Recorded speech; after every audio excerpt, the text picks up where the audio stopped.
नमस्कार, आप देख रहे हैं न्यूज़ 24। मैं हूं आप सभी के साथ विपनेश माथुर और आज 10 बजे के बुलेटिन की शुरुआत कर रहे हैं सियासत से जुड़ी बड़ी खबरों के साथ। जी हां, पिछले कुछ दिनों से देश भर में सियासत अपने उफान पर है, चरम पर है। पश्चिम बंगाल में हार के बाद से ही बीजेपी के लिए मुश्किलें कम होने का नाम नहीं ले रही हैं, लगातार बढ़ती जा रही हैं, मात्र एक राज्य से नहीं, हर राज्य से। सोमवार को जब बीजेपी विधायकों का दल राज्यपाल से मिलने गया तो उनके साथ 77 में से सिर्फ और सिर्फ 51 विधायक ही मौजूद थे और उधर बीएसपी से निकाले गए 9 विधायकों ने अखिलेश यादव से मुलाकात की है। यह खबर उत्तर प्रदेश से है। ये जल्द पार्टी में शामिल हो सकते हैं, यह जानकारी मिल रही है और इन विधायकों को मायावती ने बीएसपी से निकाल दिया है, बाहर का रास्ता दिखा दिया है। अब तीसरा राज्य जहां पर सियासी भूचाल आया हुआ है वो राज्य है बिहार। बिहार एलजेपी में चाचा भतीजे ने एक दूसरे के खिलाफ मोर्चा खोल दिया है। चिराग पासवान आज पार्टी में फूट पर प्रेस कॉन्फ्रेंस करने वाले हैं। उन्होंने 5 बागी सांसदों को निलंबित कर दिया है।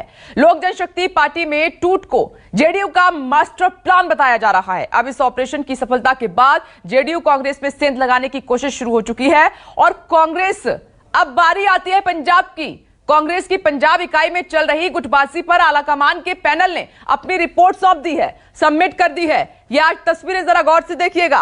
और इसके बाद राज्य कांग्रेस कमेटी के नए अध्यक्ष की तलाश भी शुरू हो गई है। और उधर खबर राजस्थान से आ रही है कि राजस्थान में बीएसपी से कांग्रेस में शामिल हुए सभी 6 विधायक नाराज हो गए हैं। उन्हें गहलोत का समर्थन करने पर कुछ नहीं मिला, ऐसा उन्होंने महसूस किया और इसीलिए नाराजगी का दौर लंबा हो चला है। और अब खबर जो है वो मध्य प्रदेश से है। मध्य प्रदेश में भी सियासी हलचल तेज है। आज सीएम शिवराज सिंह चौहान प्रधानमंत्री नरेंद्र मोदी से मिलने वाले हैं। ज्योतिरादित्य सिंधिया को केंद्र में शामिल करने पर विचार हो सकता है।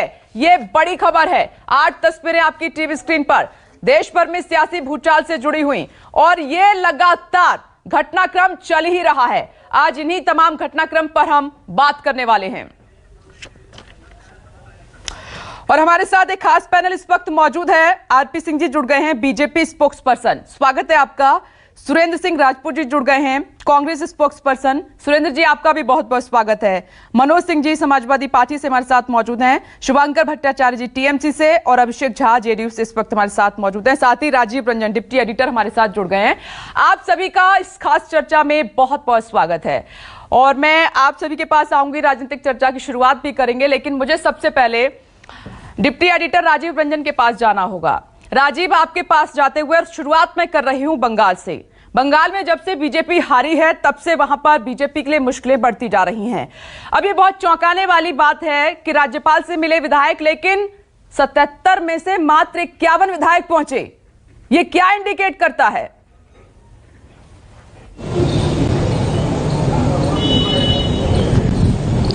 देखिए, ये तो बात तय है कि पश्चिम बंगाल में चुनाव जीतने के बाद ममता बनर्जी का पहला काम है वो भारतीय जनता पार्टी को और कमजोर करना है, क्योंकि भारतीय जनता पार्टी से सीधे सीधे राष्ट्रीय स्तर पर अब लोहा लेने की तैयारी ममता बनर्जी कर रही है। उनको संदेश देना है कि देश में प्रधानमंत्री नरेंद्र मोदी, गृहमंत्री अमित शाह के खिलाफ अगर कोई नेता लड़ रहा है तो उसका नाम ममता बनर्जी है। देश में विपक्ष के एक नेता की जिस तरीके से कमी है उसको देखते हुए ममता बनर्जी उस पोजीशन को पाना चाहती हैं, उस वैकेंसी को फिल करना चाहती हैं विपक्ष की बड़ी नेता के तौर पर। तो इसलिए जिस तरह की जानकारी है, मैंने पहले भी कहा था कि मुकुल राय के आने के बाद से भारतीय जनता पार्टी में जो लोग ये देखना होगा, जो ओरिजिनल काडर के लोग हैं भारतीय जनता पार्टी के, वो तो शायद पार्टी के साथ बने रह जाएं, लेकिन दल बदलू जो छोड़ के इलेक्शन के पहले गए थे उनमें से ज्यादातर विधायक टीएमसी में अपना आसरा खोजने की जुगाड़ में लगे हुए हैं। ममता बनर्जी के लिए उनकी कोई बहुत जरूरत सरकार के लिए नहीं है, वो ऑलरेडी कंफर्टेबल मेजॉरिटी से बहुत ऊपर है, लेकिन बीजेपी को कमजोर करने के लिए वो इसमें लगी हुई है। और न्यूज 24 को मिली जानकारी के मुताबिक 2 जुलाई को पश्चिम बंगाल का विधानसभा का सत्र शुरू होगा पहला, और उससे पहले ही ममता बनर्जी की, टीएमसी की, मुकुल राय की विधायकों से बात हो रही है और ऐसा माना जा रहा है कि बीजेपी के विधायकों में फूट तय है और 2 जुलाई के पहले ममता बनर्जी उस खेमे से कुछ विधायकों। अब बात यह है कि दल विदल विरोधी कानून के तहत अगर इतने कम संख्या में जो विधायक आते हैं तो उनकी सदस्यता चली जाएगी, इसमें कोई दो राय नहीं। अब दूसरी बात ये भी है कि वो विधायक जो जीत करके टीएमसी से गए वो किस तरीके से आते हैं, ये सब मॉडलिटीज अभी तय हो जाएंगी। लेकिन ये जरूर है कि कोरोना की दूसरी लहर खत्म होने के बाद देश में अब सियासी लहर, सियासी उठापटक चल रही है और देश का कोई भी राज्य, कोई भी कोना ऐसा नहीं है प्रचार के दौरान टीएमसी को कमजोर करने की कोशिश थी और अब बीजेपी को कमजोर करने की कोशिश की जा रही है। तो क्या दीदी बीजेपी के ही प्लान पर हैं? राजीव, देखिए ये तो राजनीति है और ये बीजेपी और टीएमसी या कोई भी पार्टी, क्या हर आदमी इस चुनावी राजनीति में विपनेश, चुनाव से पहले दूसरी पार्टियों के नेताओं को ले आना, सरकार बन जाने के बाद टूट फूट करना, ये सब जो मजबूत होता है ये उसका शगल होता है। आपने देखा कि पहले भी सरकारें कितनी जगहों पर टूट फूट से इधर से उधर हो गई, सरकार पूरी की पूरी बदल गई। तो ममता बनर्जी पश्चिम बंगाल में इतनी मजबूत बन के चुनाव में उभरी हैं कि अब ये तय है कि जब 5 साल उनकी सरकार रहेगी तो ऐसे लोग जो दल बदल के छोड़ करके गए थे, जिनकी विचारधारा के प्रति निष्ठा या बहुत सारी चीजें ऐसी हैं जो अपने को बीजेपी में जीतने के बाद भी मिसफिट पाते हैं या पश्चिम बंगाल की राजनीति में, और उनको मालूम है कि अभी 5 साल पनपना पलना बढ़ना आगे है तो ममता बनर्जी उनके लिए मुफीद होंगी।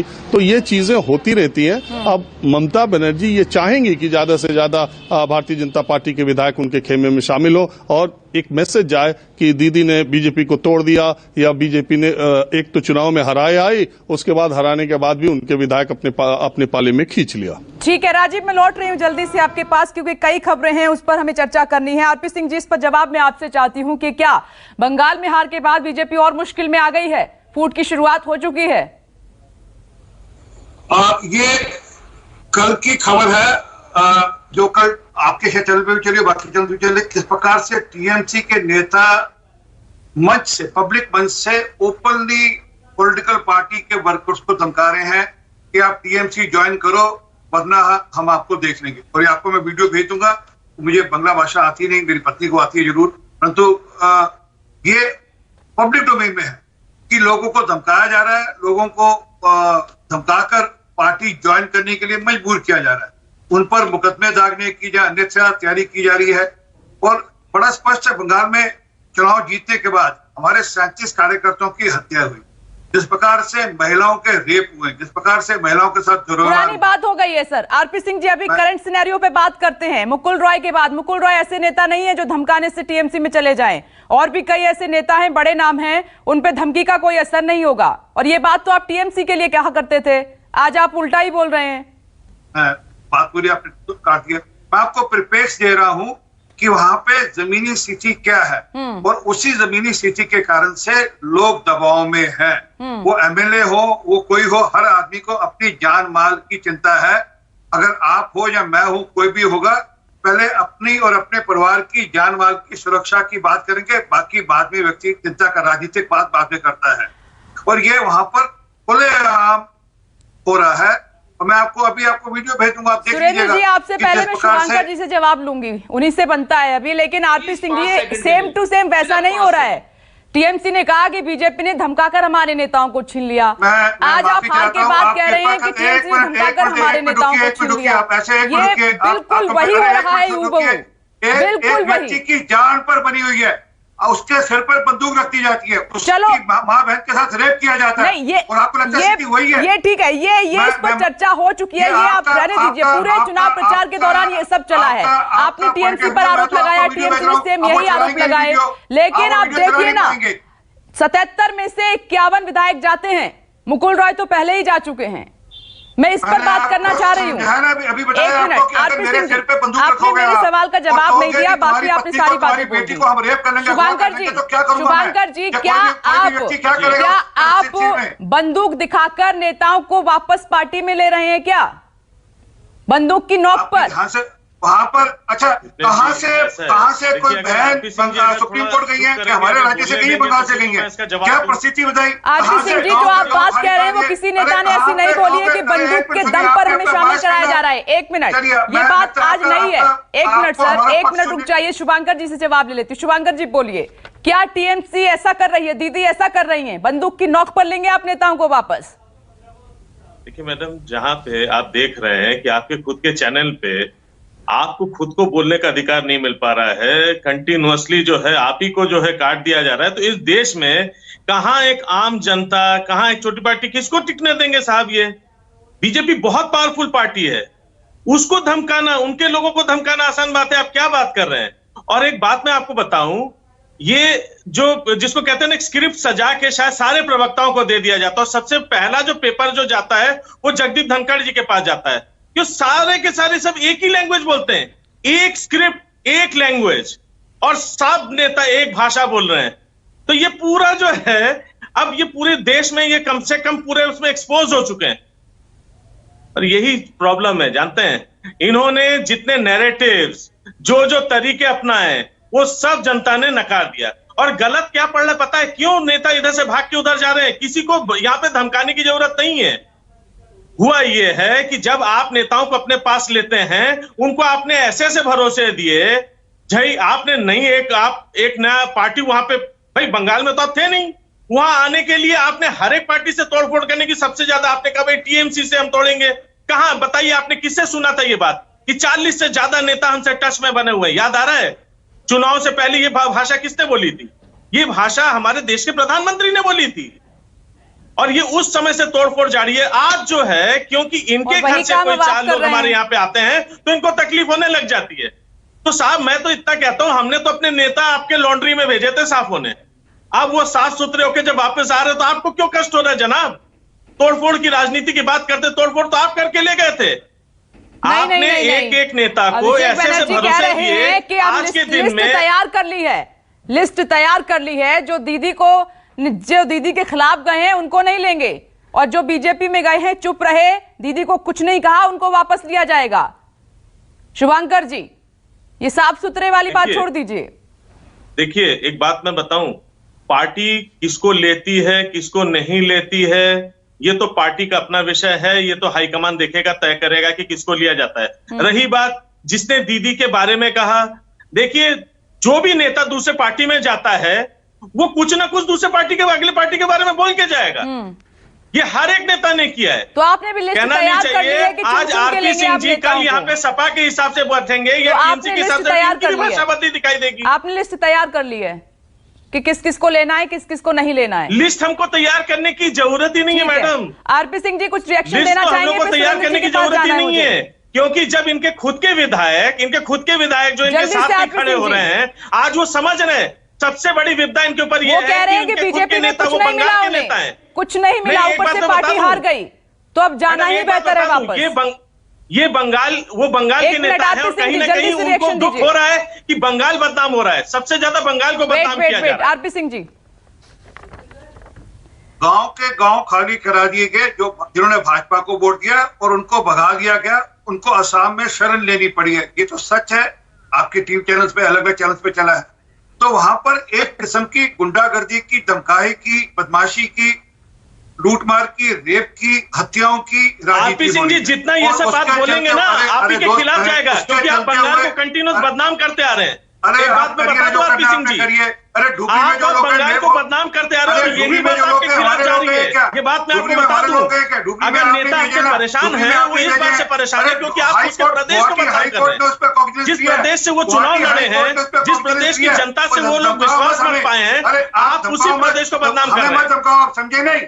आप जिनको धमका रहे हो, वहां पे जिनको धमका रहे हो, सबको पता है किसको धमका रहे हो, और ये मैं आपको वीडियो बंगाल में बहुत पहले से होता चला रहा है। शुभंकर जी और आरपी सिंह जी, एक मिनट, एक और बड़ी खबर आ रही है जो कि बिहार से है। बिहार में भी सियासी उथल पुथल तेजी के साथ देखने को मिल रही है, भूचाल आया हुआ है। आप देख रहे हैं, राजीव मैं आपके पास आ रही हूं, सवाल सीधा सा है कि ऐसा क्या हुआ? रामविलास पासवान जी जो अपने भाई पशुपति पारस जी को हमेशा साथ लेकर चले, लेकिन आज उन्होंने अपने भतीजे का साथ छोड़ दिया है, चिराग पासवान अकेले पड़ गए हैं। क्या वजह रही ऐसी राजीव कि चाचा का भतीजे से मोह भंग हो गया? देखिए, बिहार में एलजेपी का जो घटनाक्रम है वो बहुत कुछ उत्तर प्रदेश में समाजवादी पार्टी में जो हुआ था, मुलायम सिंह, अखिलेश यादव और शिवपाल यादव, लेकिन वहां पर चाचा जो है वो भारी पड़े हैं, भतीजे कमजोर पड़े हैं। उत्तर प्रदेश में भतीजा ताकतवर पड़ा था और चाचा कमजोर पड़ गए थे। अब ये बात है कि चिराग पासवान चाहे कोई बात कहे, जिस पार्टी के 6 सांसद हों वो अकेला रह जाए और 5 एक साथ हो जाए, तो संविधान की दृष्टि से भी और संख्या बल की दृष्टि से भी 5 सांसद जिधर होंगे असल पार्टी वही होगी। और इसमें कहीं कोई दो राय नहीं है, क्योंकि आपको मालूम है 2/3 से पार्टी टूटती है, 2/3 जिधर होंगे वो पार्टी का पार्टी वही मान्यता प्राप्त पार्टी होगी। तो इस मामले में पशुपति पारस बहुत भारी पड़े हैं एलजेपी अध्यक्ष चिराग पासवान पर। और दूसरी बात ये कही जा रही है कि जो कार्यशैली, देखिए कई बार ये कहा जाता है कि एक नेता व्यक्तित्व के करिश्मे से बनी पार्टियां उस नेता पर कितना आधारित रहती हैं। यही रामविलास पासवान 1977 से लेकर और अंतिम सांस लेने तक बिहार की राजनीति में केंद्रीय भूमिका में थे। कोई चुनाव, कोई घटनाक्रम ऐसा नहीं होता था जबकि रामविलास पासवान चर्चा में न रहे हों। और उनके न रहने के आप देखिए 6 महीने 8 महीने के भीतर ही पार्टी में किस तरीके से चीजें सामने आई हैं। उसकी वजह साफ है। देखिए पशुपति पारस बिहार की राजनीति को, वहां की जो विधानसभा की जो राजनीति है, बहुत सलीके से रामविलास पासवान ने पशुपति पारस के हाथ में दी थी। जो राष्ट्रीय राजनीति थी, जो राष्ट्रीय स्तर पर दिल्ली की जो राजनीति थी, रामविलास पासवान ने उसके समीकरण सेट करने को, वो सारी चीजें वो खुद देखा करते थे। तो ऐसे में पशुपति पारस अपने काडर में, अपने लोकल नेताओं में एक निश्चित रूप से कद्दावर नेता के तौर पर हैं और उस मामले में चिराग पासवान उनसे कमजोर ठहरते हैं।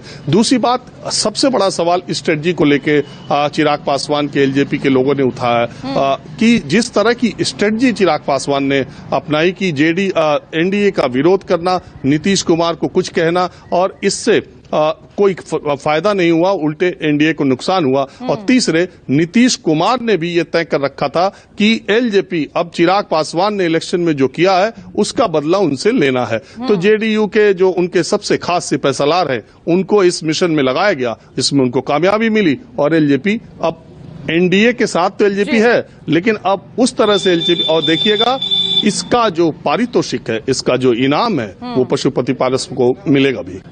राजीव, बहुत बड़ी इंफॉर्मेशन आप दे रहे हैं और एक बात तो आपने साफ कही कि राजनीति में कहां रिश्तों की अहमियत होती है, फिर क्या चाचा फिर क्या भतीजा। अभिषेक झा जी, आप पर बड़ा आरोप लग रहा है जेडीयू पर कि मास्टर प्लान आपका ही है एलजेपी में फूट का।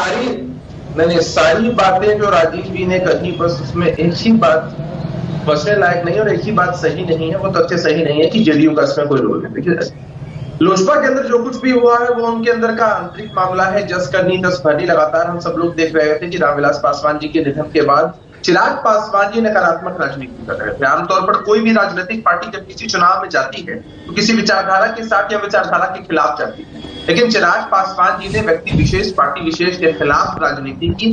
नहीं, आप पर आरोप है कि बदला ले रहे हैं आप। चिराग पासवान आपके साथ नहीं गए तो बदला ले रहे हैं आप।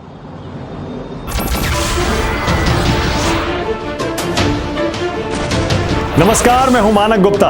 अगर आपको हमारा ये वीडियो पसंद आया हो तो इसे लाइक और शेयर जरूर करें और हां, हमें सब्सक्राइब और फॉलो करना ना भूलें ताकि आप देश और दुनिया की कोई खबर मिस ना करें। तो जुड़े रहिए हमारे साथ और देखते रहिए न्यूज़ 24।